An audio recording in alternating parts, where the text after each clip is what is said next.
Hello everyone, मेरा नाम दिव्या तंवर है। मैंने यूपीएससी 2021 में रैंक 438 हासिल की है और ये मेरा पहला अटेम्प्ट था। और बेटी ने कहीं किसी जगह भी कोई कोचिंग नहीं ली, अपने घर पे रह के पहले प्रयास में ही 438 अंक लेके आईपीएस बन गई हैं। तो जब भी मैं पढ़ती थी तो मम्मी को दिमाग में लेके ही पढ़ती थी कि उनके लिए करना है, उनको यहाँ से निकालना है और अच्छा मतलब उनके लिए कुछ उनको प्राउड फील करवाना है कि हाँ भाई बेटी ने ये सब कुछ कर दिया। तो मुझे लगता है जो स्ट्रगल रहे उस वजह से ज़्यादा मतलब मुझे ये हुआ कि हाँ करना ही है, फर्स्ट अटेम्प्ट में ही करना है। मुझे लगता है इन सब का भी हाथ रहा मेरी सक्सेस में। मैं बस यही कहूँगी कि अपनी ज़िंदगी में एक गोल फिक्स कीजिए और लगातार उस पर काम कीजिए। कोई भी मतलब ऐसी परेशानियाँ तो आएंगी बीच में, लेकिन बस हमें पेशेंस रखना है, परसिवरेंस रखना है और लगातार मेहनत करते रहें। जिस डेडिकेशन से हम काम करेंगे तो मुझे लगता है अगर मैंने कर दिया तो कोई भी बच्चा कर सकता है।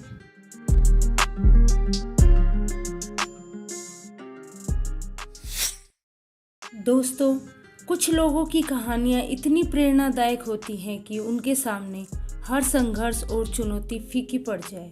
तभी तो कहते हैं कि जो लोग अपनी किस्मत से ज़्यादा अपनी मेहनत पर भरोसा करते हैं वो एक ना एक दिन सितारों की तरह जरूर चमकते हैं। तो दोस्तों, आज हम बात कर रहे हैं एक ऐसी ही गरीब परिवार में जन्मी बेटी दिव्या तंवर की, जिन्होंने सीमित संसाधन में पढ़ाई करके यूपीएससी सिविल सर्विस एग्जाम 2021 में सफल होकर आईपीएस का पद हासिल किया। दिव्या का जन्म हरियाणा के महेंद्रगढ़ जिले के निम्बी गांव में बहुत ही साधारण किसान परिवार में हुआ। जब वे 11 साल की थी तो बीमारी के चलते इनके पिता का देहांत हो गया। अब दिव्या के परिवार में उनकी माँ, छोटी बहन और भाई हैं। पिताजी के इस तरह चले जाने से परिवार का पूरा बोझ माँ के कंधों पर आ गया। उनकी माँ ने मेहनत मजदूरी करके अपने बच्चों को काबिल बनाया।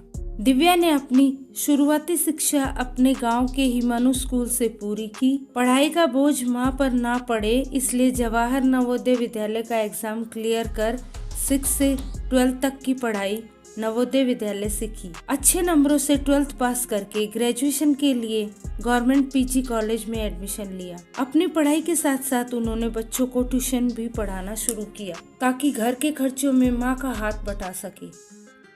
दिव्या ने बीएससी पास करने के बाद यूपीएससी एग्जाम की तैयारी शुरू कर दी।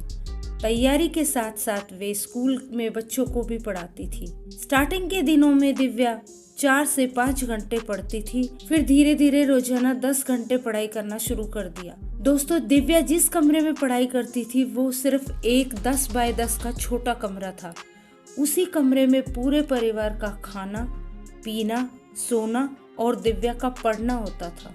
इनका सफर कई चुनौतियों से भरा हुआ रहा। पैसों की तंगी के चलते कोचिंग का कोई सहारा नहीं लिया। इन्होंने प्रीलिम्स एग्जाम का मटेरियल ऑनलाइन लेकर सेल्फ स्टडी की और टॉपर्स के इंटरव्यू में बताए गए एनसीईआरटी और स्टैंडर्ड बुक्स को पढ़ा और इस तरह प्रीलिम्स एग्जाम क्रैक हो जाने के बाद मेंस के लिए दृष्टि कोचिंग का मेंटोरशिप प्रोग्राम ज्वाइन किया, जिसमें कई टेस्ट सीरीज शामिल थी। इन टेस्ट सीरीज से दिव्या को काफी हेल्प मिली। उसके बाद वे 2 महीने के लिए दिल्ली चली गई। वहां दृष्टि कोचिंग की लाइब्रेरी ज्वाइन की और आंसर राइटिंग की प्रैक्टिस की। कड़ी मेहनत और शिद्दत के साथ मात्र 23 साल की उम्र में वे पहले ही प्रयास में यूपीएससी सिविल सर्विस परीक्षा 2021 में 438वीं रैंक प्राप्त कर दिव्या ने यह साबित कर दिया कि लक्ष्य हासिल करने के लिए संसाधनों की आवश्यकता नहीं होती, बल्कि सिर्फ जी तोड़ मेहनत और निरंतर प्रयास की जरूरत होती है। दिव्या ने इस सफलता का पूरा क्रेडिट अपनी माँ बबीता देवी को दिया। उनकी माँ ने पढ़ाई में कोई रुकावट नहीं आने दी। वे बेशक कम पढ़ी लिखी थी, लेकिन उन्होंने अपनी बेटी को पढ़ाई करके आगे बढ़ते रहने के लिए हमेशा प्रेरित किया। मेरी सक्सेस का क्रेडिट उनको जाता है। वैसे तो वो पढ़ी लिखी नहीं है, उनको पता तो नहीं था कि क्या कर रही है, बस ये था कि हाँ जैसे गाँव में होता है कि बेटा पढ़ ले। हाँ, उसको बस मम्मी ने डिस्टर्ब नहीं किया कभी कि भई आप पढ़ रही है तो कुछ काम कर या नहीं। वो बस कैसे कहती तुझे पढ़ना है तू पढ़ती है बस। तो दोस्तों, जैसा कि दिव्या बताती हैं कि जब वे 9th क्लास में थी तब उनके स्कूल में एक आईएएस ऑफिसर आए थे। उनकी गाड़ी के आगे गवर्नमेंट ऑफ इंडिया लिखा था और उनका बहुत सम्मान भी हुआ। तभी से दिव्या का एक सपना था कि अपनी गाड़ी के आगे झंडा और गवर्नमेंट ऑफ इंडिया लिखा हो, और वे अपनी माँ को भी स्पेशल फील करवाना चाहती थी कि उनकी वजह से माँ का सर ऊंचा हो और वे प्राउड फील कर सके। तो दोस्तों, कभी कोई परिस्थिति किसी को आगे बढ़ने से नहीं रोक सकती अगर वो आगे बढ़ने की ठान ले तो।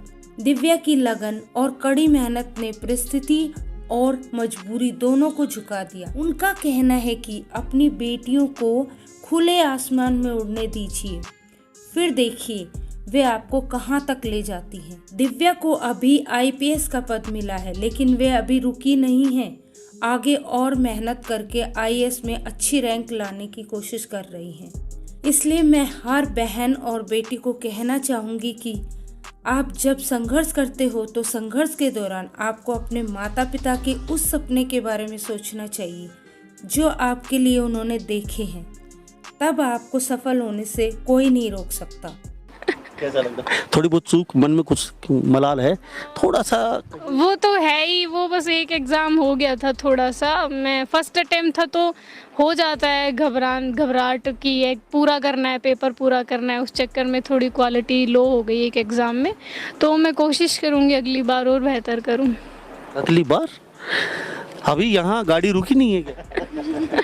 नहीं अभी तो नहीं। मैं यही कह रही थी, बस सब खुश हैं, मुझे थोड़ा सा है कि नहीं कलेक्टर नहीं सेटिस्फेक्शन नहीं हुआ जो चाहिए था वो नहीं मिला। यानी कि आईपीएस से खुश नहीं है, कलेक्टर से खुश है। हाँ, अभी तो ये है, लेकिन वो है जब तक आईपीएस हूँ तब तक तो उसी डेडिकेशन से इसी के लिए काम करना है।